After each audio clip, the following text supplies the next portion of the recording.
Thank you for leaving your avatars here. You're in for a treat. We have an amazing next session. Not to finally close us out, but to bring us on home before our award ceremony. So what we're going to be doing, for anybody who wasn't around this morning when we used our video feature where our guests turned on their webcam, you are in for a treat. It is something fantastic. So we are going to have our CEO, Jason Gesing, actually by webcam chatting with America's favorite shark, Robert Herjavec. So I'd love to invite Jason and Robert up now. Get connected, turn on their webcams. Welcome, Jason. Welcome, Robert. I'll turn it over to you two. Hey, Robert. Welcome to EXP World. Hey, Jason. Thanks for having me. This is so cool. Look at all the avatars. Woo! Well, I'll tell you what, if I make any point at all in this conversation, and it probably the only point I make is that, you know, I'm lucky enough to be up here on the board and here with you asking these questions, but the only reason why that's the case is that we couldn't fit 38,000 plus people up on the screen with me. But what we've done, we have culled through many questions that our agents have submitted. They'll be submitting more throughout the session, but we've identified some that we think are great. You've seen those. We've had a chance to talk about them, but this is an absolute thrill for all of us, and just want to thank you for being here. Maybe, if you would, why don't we get started? Maybe for those who don't know, maybe just take us through your entrepreneurial journey. Yeah, thank you, Jason. What an amazing event, by the way. I applaud you for doing this, you know, in this mid-COVID, post-COVID, however you want to call it, world. It's really the innovators and people that are pivoting to do stuff like this. You know, I always say the people that do nothing are the ones that get left behind. It's better to try something, fall down, and keep going. Constant forward moment. And by the way, what a great day with the news of the vaccine today for all humanity. But you know, I'm a entrepreneur just like the other 5 sharks. I think that's a great thing about our show is we're all self-made. Nobody gave us anything. We all had different journeys. You know, the sharks always make fun of me for being the poor immigrant story, how I came over on a boat, you know, with a rat on it and all this other stuff. But, you know, I think like so many other people in your audience, I just wanted to set my own journey and my own direction in life. I watched my dad work in a factory for many years and never wanted to do that. Always wanted to be in control of my own destiny. Started a small business, sold it for a little bit of money. In fact, I think it was $60,000. And I thought, oh my gosh, it's all the money in the world. My life will never be better. Started another business, sold that one, and then started this business 17 years ago. And, you know, the consistency is I love what I do. Like I think all great entrepreneurs do. I'm deeply passionate about it, and I work like heck. Excellent. Well, and if you don't mind me asking, what was that first business, and how did you end up on Shark Tank? How did you land Shark Tank? Yeah, you know, if I've done anything right in life, I've stayed in computer security. So my core business is cybersecurity, and when I was 21, I got a job in cybersecurity and stayed with it. So I'm only smart enough to do the same thing, just in different companies. So how I ended up on Shark Tank was in the early 2000s, I got a call. Believe it or not, Shark Tank started in Canada, and it was called Dragon's Den. So I used to live in Canada. I live in LA for the last 6 years. But in the early 2000s, I get a call from the national network up there. And I go for a meeting and they say, we'd like you to be on this TV show. And I'm like, oh my gosh, I'm going to be a big TV star. I didn't know I had to audition for it. So I sit down in my chair with 4 other people and I say, what do I do? And they say, these people are going to come in and they're going to, you know, pitch you a business. Just ask them some questions. So I'm sitting there. First couple comes in. I go to speak, but the guy next to me starts talking right away. And I'm a pretty nice guy, so I say, well, I'll wait for the next one. Next couple comes out, I start speaking, guy next to me cuts right over me and goes in a whole different direction. And I'm thinking, wow, that guy's really rude. Third couple comes out, I start speaking, guy next to me does the same thing. I stand up and I say, if you do that one more time, I'm going to take you outside and beat the crap out of you. That guy was Kevin, and the mean bald guy from Shark Tank. So Kevin and I started the show in Canada 17 years ago, and we auditioned on the same day, and that's how we got the role. That's great. That's a great story, and I know everybody has their favorite shark. One of the questions that we had has been upvoted by our agents, so they're really keen on this one, and it is first impressions. You're constantly, people are making their first impression with you. I mean, what do you look for? What to you is most impressive when somebody first has the opportunity to present to you? Jason, it's interesting that you say that. Shark Tank filming is really long. We sit there for 12 hours a day. I mean, we only film 11, 12 days a year, so take my complaining with a grain of salt. But the show's very, very real. The average pitch is over an hour. The longest pitch was 4 hours. The shortest was like 40 minutes. No matter how long or short, it gets edited into 7 minutes that you see at home. It's really incredible. The magic is in editing. But think about this. We're sitting there 12 hours a day, and you know what we're thinking about? Not you. We're thinking about our business. Barbara's thinking, what's for lunch? Mark is thinking, why is my basketball team stuck? I mean, our mind is not there. And then the doors open. We've never met you. We know nothing about you. And you walk in. And it's unbelievably powerful. By the time the doors open, you coming out and hitting your mark, and those first few words you say, 50% of the time we've already made up our mind. And if you ever watch our show, sometimes people come out and they don't know their numbers, and we're like, you're an idiot. You don't know your numbers. Why are you here? And then somebody else will come out, they don't know their numbers, and we're like, oh, that's okay. We have accounting people that'll help you with that. What's the difference? It's the impression you made at the beginning. The first thing that people don't realize that you sell in any environment is yourself. And even before you speak, it's the nonverbal cues that are so powerful. How do you stand? Are you slouched over? How are you dressed relative to what you're selling? If you're selling me a professional product geared at businesses and you come out wearing a t-shirt, subconsciously, I'm like, what the heck's going on? And similar, if you're selling surfboards and come out in a suit, it just doesn't sync. It's all those subconscious little cues. My wife was on Dancing with the Stars, and she used to say to me, the way the audience knows if you can't dance is actually not how you move, because most people can't dance. It's your frame and where you keep your eyes. People that are lost are like looking in a million different directions. She always gave me this hint when I was on Dancing with Stars: look just above the audience and try to maintain contact. I mean, it's a million little things like that, but sell yourself. Okay, that's great. Another question that's been submitted here. What's the best piece of advice you've ever received from someone you highly respect? Gosh, I've been really lucky. I've worked with some incredible people. I've met some amazing people. It's the greatest benefit of being a shark, besides helping so many people, is the access you get to meeting some of the great people, from, Warren Buffett to Oprah to Roger Penske, everybody.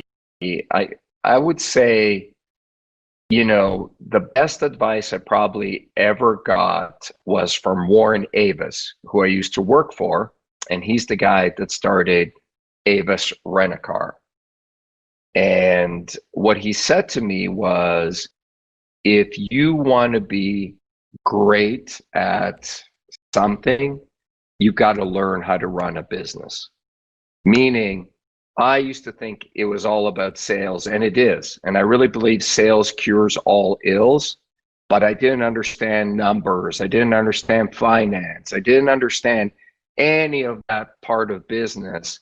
And he really sat me down and he said, you got to understand your numbers. I mean, sales is a big part of it, but you've got to understand that interaction of numbers. And do you have any morning or evening routines that are really important to you that sort of get you going for the day? So I am a absolute creature of habit. So a long, long time ago when I was really young, I couldn't get up in time. Like, I used to love to sleep. I was pretty disciplined, but not the level I am now. And I forget who it was. It was another great piece of advice. Somebody said to me, discipline is the byproduct of habit. Bad habits is the byproduct of habit. Bad habits if you have good habits, it creates good discipline, and so on. And so what I did was, Jason, do you hear an echo? Yeah, we'll take care of that in 1 second. But we can hear you fine, Robert.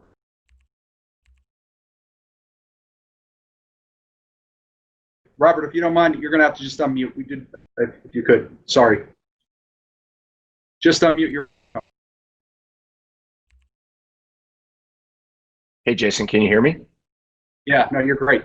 We had to shut off the. So sorry about that. But please continue. Yeah. So basically, I forget where I was, but it was, anything you do for 21 days in a row as a habit, you'll do on the 22nd on your own. So I really got into this thing of doing little things every day in order to set the discipline. So I wake up at 4:30 every day, believe it or not. I get up, I have a coffee, and I go to my office, and the first thing I do every single day is I light a candle. And I am not a feely, fluffy, esoteric kind of guy. But another friend of mine years ago said to me, in the face of extreme darkness, it is always better to light a single candle for the light than to curse the darkness. And I've had some really rough days, and I just really remember that it's the act of hope. So every day, no matter how bad my day is going to be or how good my day is going to be, I light that single candle, and it just brings hope to me. It makes me believe that today can be better than yesterday. And so, then I go and do normal work, and I work out every day and all that kind of stuff. And yes, I'm extremely irritating to live with. I drive my wife nuts because I do this every day, and I'm extra hyper. And I'm always this happy 99% of the time. Exercise was the one I was waiting for, because when I watch the show, it seems like you're always the guy that's willing to try something, something physical, like the skateboard, or like, I can't remember all the examples, but you're like right up there immediately, like no fear, trying whatever people are putting in front of you. Well, Jason, I am. I used to race cars at a very high level. I ride motorcycles. I parachuted, I snowboard. I do it all, but people say to me, oh, you're the sporty one, or you're the nice one. And I always remind people, relative to the other sharks, it's not a very high bar. It's calling me the athletic one next to Kevin or Mark. It's really not that much of a compliment, but I appreciate it. Well, our agents want to know what's the worst deal that you ever consummated, or the worst pitch that you've heard.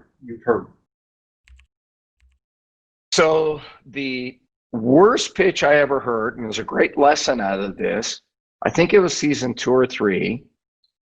It was called the PP poll. And so this guy comes out, and so imagine it's a golf club that undoes at the top, and the premise was you're golfing in mixed company, you need to go to the bathroom and you have to relieve yourself. Where do you go in mixed company? Because, you know, when guys play golf, they go into the woods, but you don't want to do that. So the pee-pee pole, you unscrew the pole, there's a little towel, and there you go. And I remember watching this and thinking, oh no, it was season 1, thinking, this is the stupidest thing I've ever heard. This is ridiculous. And it gets worse. Guy had bought like $80,000 worth of inventory because he was so sure this was going to work. Here's the amazing thing. One of the sharks, Kevin Harrington, who was on season 1, buys into the deal. So we're all like, this is ridiculous. But here's the moral of the story. One man's bad idea, properly executed, can still be a great business. Kevin sells it as a gag gift. The guy who invented it was very serious about it. I mean, he thought, you know, people are going to buy this. It's going to be in every golf club. We thought it was ridiculous. And so did Kevin, but he turned it into a gag gift. Talk about lemonade from lemons. That's great. You know, all of the folks that are in the auditorium and in the overflow auditorium and watching around the globe who are affiliated with our company, they're all entrepreneurs, right? And the world has changed. The world's changed a ton in the last year. You know, a lot of things happening and going on. Any advice for these independent business owners relative to success today, generally, and then also today in the world as it exists? Yeah, first of all, you know, I really applaud everybody who's taken that journey and have the guts to do it. Nobody understands what it's like working in the environment you work in until they do it. And I always think there's two kinds of people in life. There are people that sit on the sidelines and criticize and are spectators at the sport of life. But I think all of you, me, the people that are putting it out there are playing the game. And if you're gonna play the game to win. You know, I think it's really hard, as everybody knows. There's a lot of uncertainty, but I always think of it this way. No matter what you do, there'll be change and there'll be conflict and there'll be adversity. Would you rather do it and control your situation or have somebody do it for you? You know, my dad worked in a factory. He was a blue collar guy. And one day he showed up at work after working somewhere for 18 years and, you know, they laid him off and he lost his job. He had no idea it was coming. It just happened out of the blue. And I think that's really where I got the desire to be an entrepreneur, because I never wanted that to happen to me. I didn't mind failing, but I wanted to fail on my own terms. I didn't want to have somebody else control my life for me. I think this is a great time to be an entrepreneur, but I think any time is a great time to be an entrepreneur. The one thing we've really learned during COVID and pre-COVID is people that connect with their customers, you know, that have that direct connection with their customers will always survive. People that don't have that ability to understand and connect with their customers are going to struggle, because no matter how quick the world is, no matter how digital the world is, you know what people still look for? Personal human connection. Absolutely. You know, and we like to pride ourselves in thinking that we're able to pull that off here in this environment and across geographies. I love this next question that our agents have come up with. If you needed a real estate agent, and perhaps you do, how would you go about finding and choosing one to work with? Gosh, that's a great question. And because I love real estate, I got to tell you, if I wasn't in the computer business, I would be in the real estate business. I love real estate. It feels tangible to me. It feels real. Plus, I love going through homes and all of that kind of stuff. And I love the sales aspect of it. You know, what I love about it is, for most people, you are on the journey to what is, for most, the biggest investment they'll ever make. How exciting is that? And how humbling is that? And how much pressure and excitement is that to be involved with somebody at that critical point. So I love what everybody does. I think it's a great industry. How would I find an agent? I would probably look online. I would look in my area. It depends where I was looking to buy. And, I would really try to do my research and find out who knows my area. Because fundamentally, Jason, I want somebody who I feel like I can negotiate. I feel like I'm a pretty good business guy. So what do I want from an agent? I want somebody that knows more than I do. You know what the definition of an expert is? Somebody who's from more than 100 miles away. That's what we always say in the consulting business. But it's true. I want to hire an expert at the area, at that home, at something. Excellent. Okay, people are taking notes furiously. We've been at this for the better part of 10 years, and you can probably surmise, operating in this way allows us to free up cash that allows us to really change the compensation model within the industry. Part of that compensation model, we've talked about a little bit, which is that our agents, whether they want to be or not, or like to be or not, they are all owners of the public company that is over eXp Realty. And from my perspective, that just made all the difference in the world for us when that happened, just from a mindset standpoint. But I'd love to get your thoughts both on employee-owned companies and whether you've invested into employee-owned companies. And by the same token, part of our model, I'll stop there. Yeah, I think what you guys done in EXP Realty is fantastic, to have a public company where everybody gets a stake. I'm in the tech business. Tech is one of the fastest growing areas in the economy, and there's it's not a small part of it that every great tech company has an option plan for employees to be part of that company. Owners work harder, full stop. Owners work harder. There used to be an airline in Canada that had a similar program where you got a certain amount of stock and equity in it. And I got to tell you, there's just something about being invested in the overall business that I just think gives you that pride of ownership. Absolutely. So in your business, Robert, how important is innovation? I imagine it's very important, but in digital security, how important is it to your continued success? Gosh, in our business, Jason, we have a saying that says, there are two speeds of all business, the quick and the dead. And you don't want to be the dead. So in tech, things move very, very quickly. And so here's the problem for me. Think about this. My company is pretty big now. We're about 350, 400 people, but I'm competing against IBM, who has 700,000 employees. And every business I've had, whether it's this one or my first one, I've always competed against people that are bigger than me, that have more resources than me, that have better marketing material than me, that have blah, blah, blah, blah, blah, something. But innovation that can differentiate me from the other people, no matter how big they are. And I think innovation is the key to every business.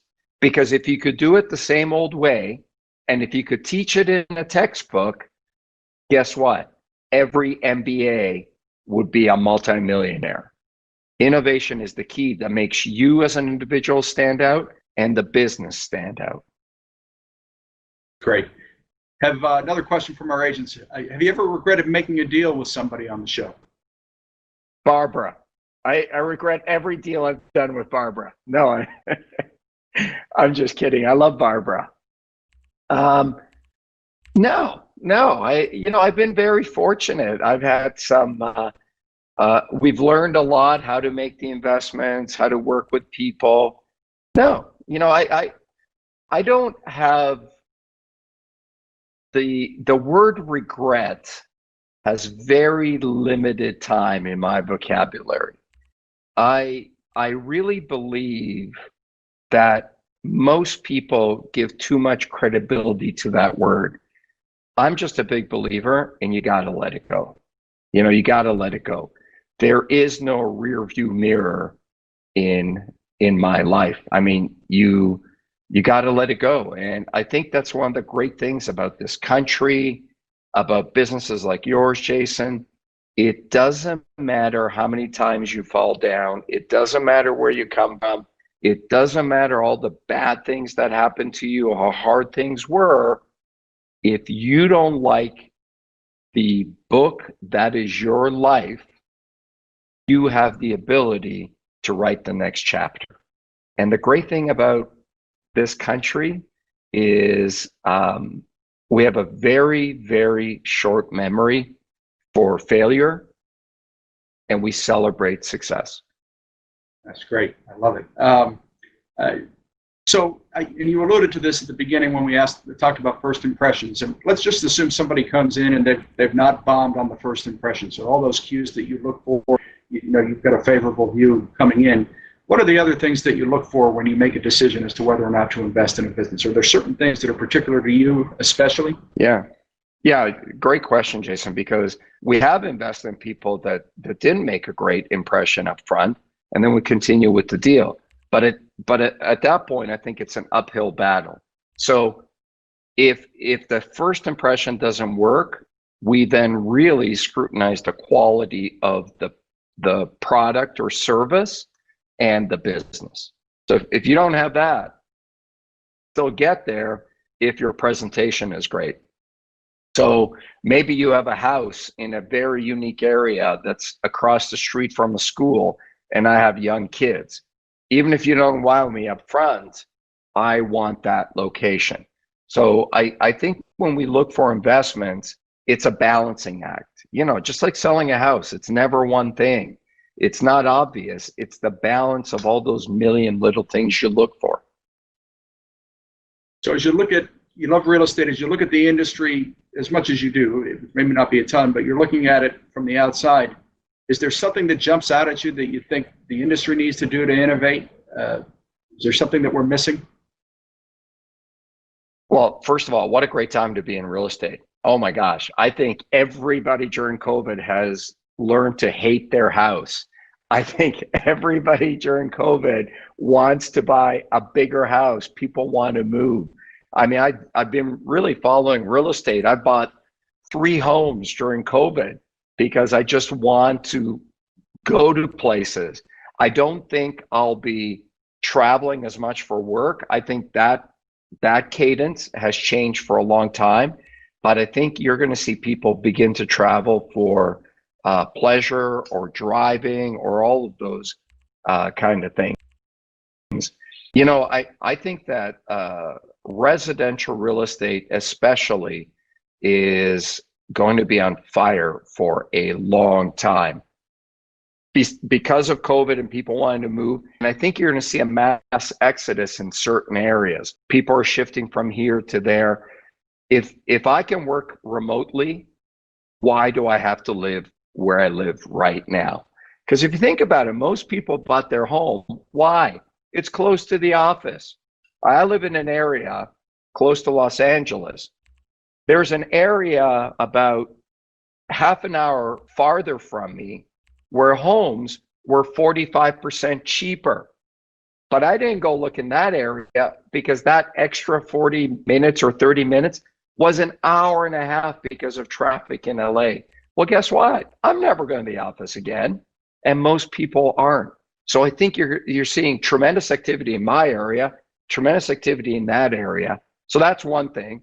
I think interest rates will continue to drive the real estate market. And I really believe the economy is going to go boom. I mean, look at the news of the vaccine, the stock market. I mean, MGM stock was up 20%. Airlines were up 20% today. Man, what a great time to be in real estate. Seriously. Like I think if you can get your act together and you can go faster, this is going to be a great time. Yeah, absolutely. We've been seeing it too, and not being dependent upon brick and mortar, it's been beneficial to us because we can serve all of those areas that people are moving to from the cities. I think that's great, Jason. I think like you look at, I have 7 offices around the world. I'm shutting them all down. I don't have a single friend in New York that isn't getting their real estate, commercial real estate, smaller. I don't have a single friend who owns a business that said to me in the last 6 months, I need more office space. They're all letting their employees work from home. And although those employees are making decisions as to where to live. And I think it's changing the dynamic. People want bigger homes, they want bigger yards, all that kind of stuff.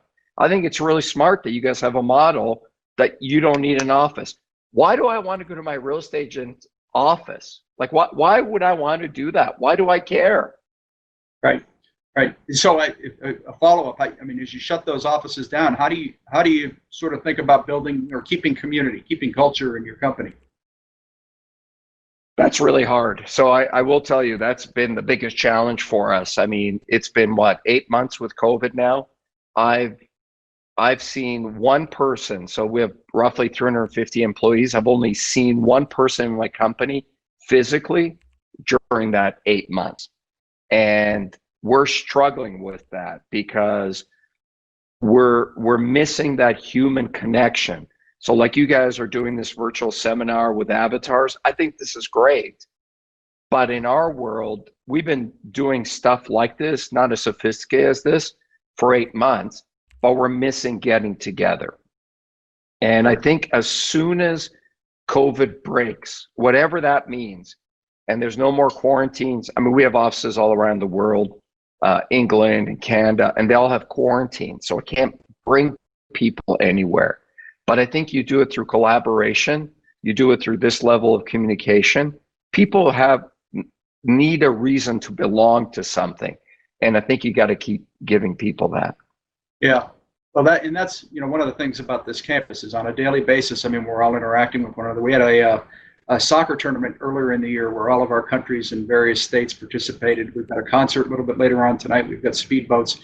But I said this morning, we've been separate for the last 7 months, but we've not been alone. And I think that's been a real value and asset to us for sure. Another question that's come up, if it's okay. So young people getting into business, what's your best advice for people who are young that are just starting out and want to get their word out there?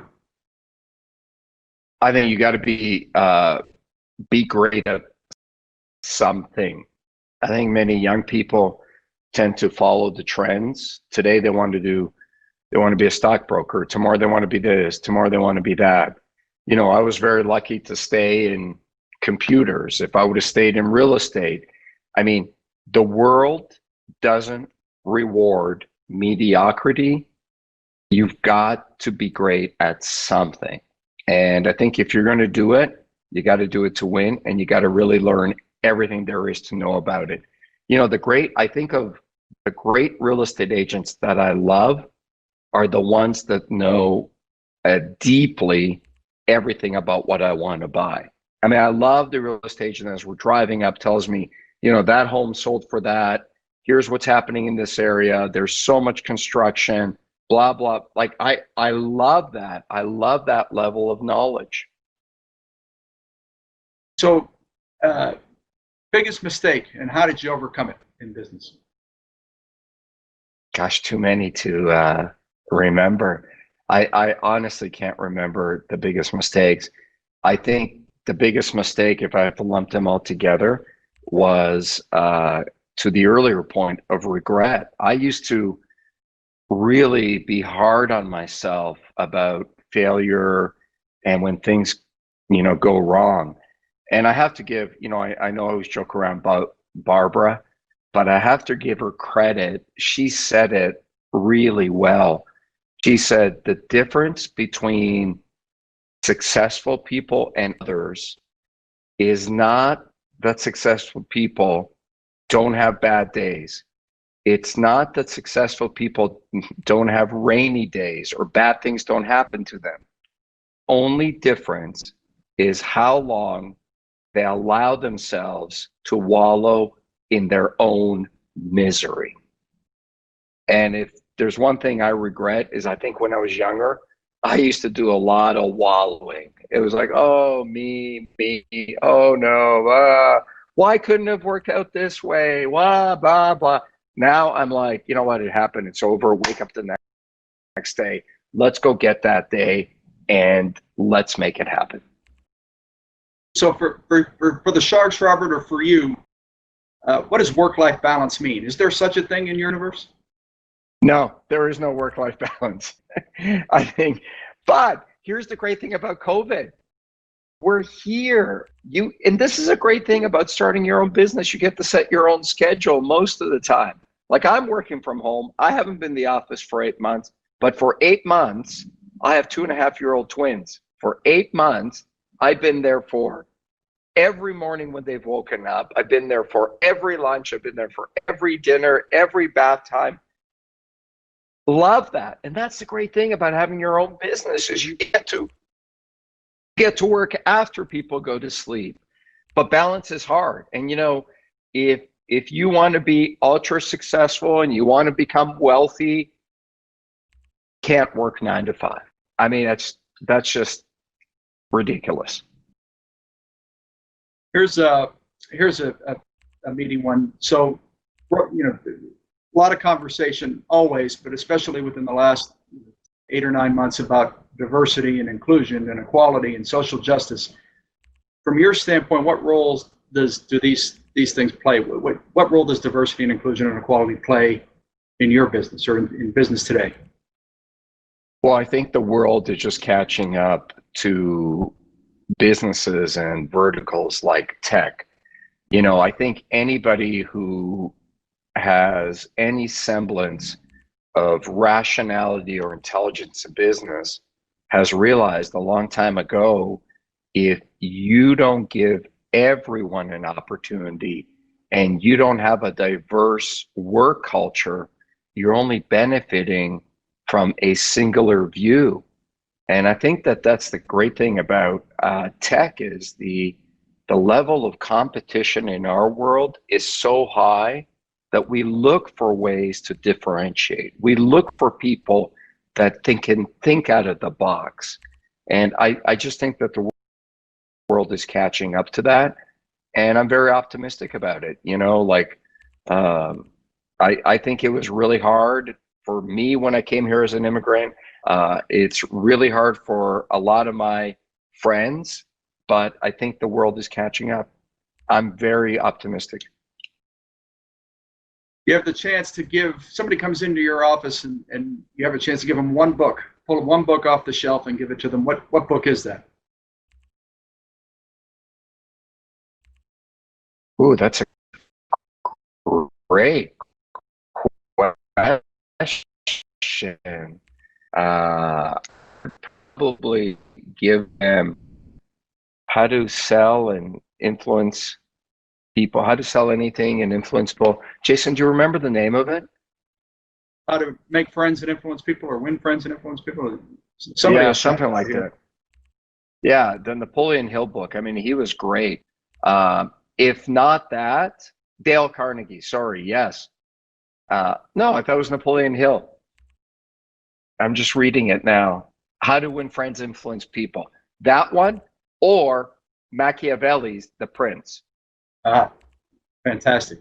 Okay, here's a crazy one, Robert. Silly, so have fun with it. During the zombie apocalypse, what is your weapon of choice and why? My killer dog. I just got to kill. That was my COVID gift. I was so worried about the world, and I ended up getting this unbelievable Belgian Malinois. There's a place half an hour. I love dogs to begin with. We already have a little cute dog, but about a half hour from my house is a place that trains highly trained dogs for the Marines and the Secret Service. And we were able to get one of those dogs. She's unbelievable with my kids. But if there was a zombie at my door, let me tell you, Jason, she would rip through the zombie on command. I feel very comfortable and safe. That's great. That's terrific. Personality profiling, whether it's Myers-Briggs or the DISC, or you ever engage in any of those tests and about things about yourself? I mean, I think a lot of people in this room here could take a guess as to what your DISC might be, but have you gone through any of those exercises, and have they been eye-opening? Yeah, very much. I'm a big believer in it, but I'm also very cautious about it. I'll give you a quick example. Early on, I was told I wouldn't be any good at business because I didn't score well on that part of the tests, but I did score well on creativity and all those kind of things. So early on, people said to me, don't go into business, go into the arts. And so I actually have a degree in classical English literature, if you can believe it. And I was going to get an MBA, but I failed math. And so I got a classical English literature degree. And so you would think, what the hell am I going to do with a classical English literature degree? But going back to your earlier question about innovation, I think one of the reasons I've done well in cybersecurity is building a business takes a lot of creativity. You have to be able to see something before it occurs. It's not just about the numbers. It's not about all those things. It's about connecting the dots. And I think all great business people are highly creative. So I do believe in those tests. They're just a guide point. You've got to be careful how you read them.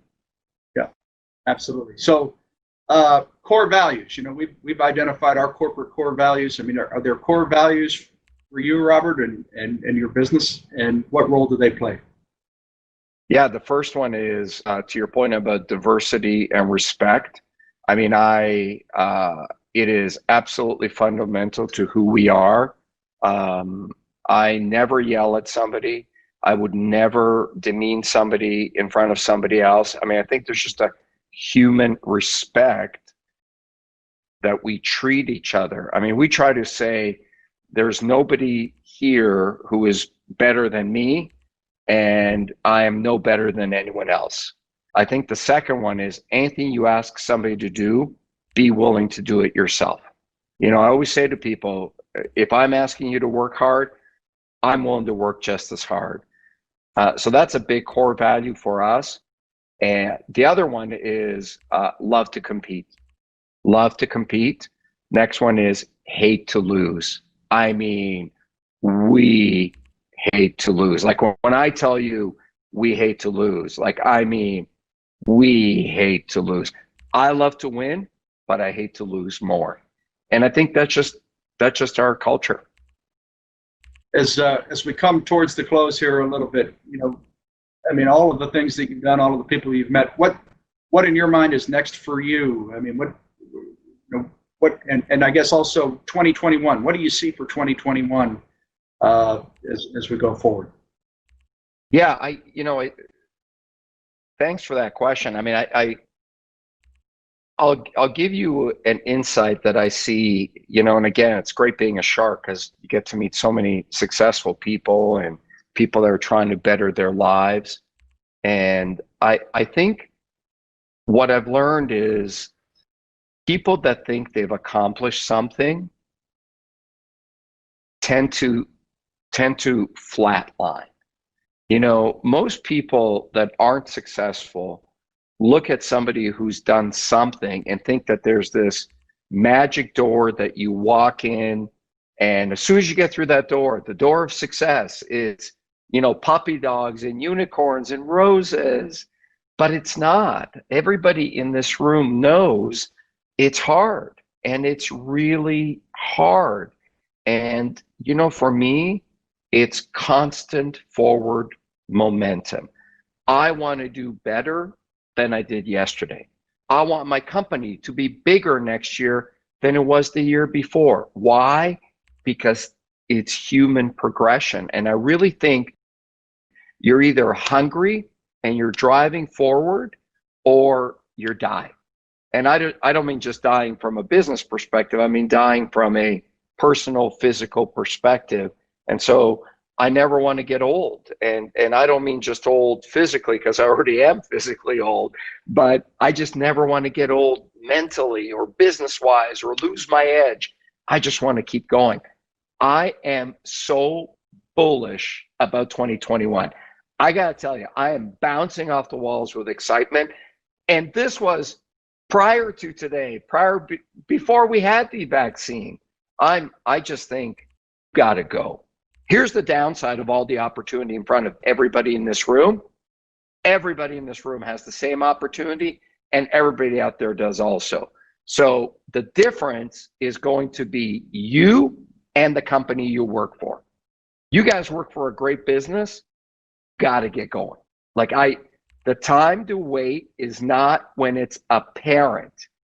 Most people are sitting around right now thinking, oh, what's it going to be like? Is it really going to be good?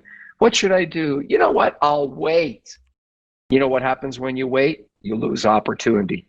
Go now. Love it. And our founder, Glenn Sanford, who just put a comment in the text chat, gave a great talk today about coasting versus continuing to have that purpose. So you and he would get along quite well. Do you have a business coach, Robert?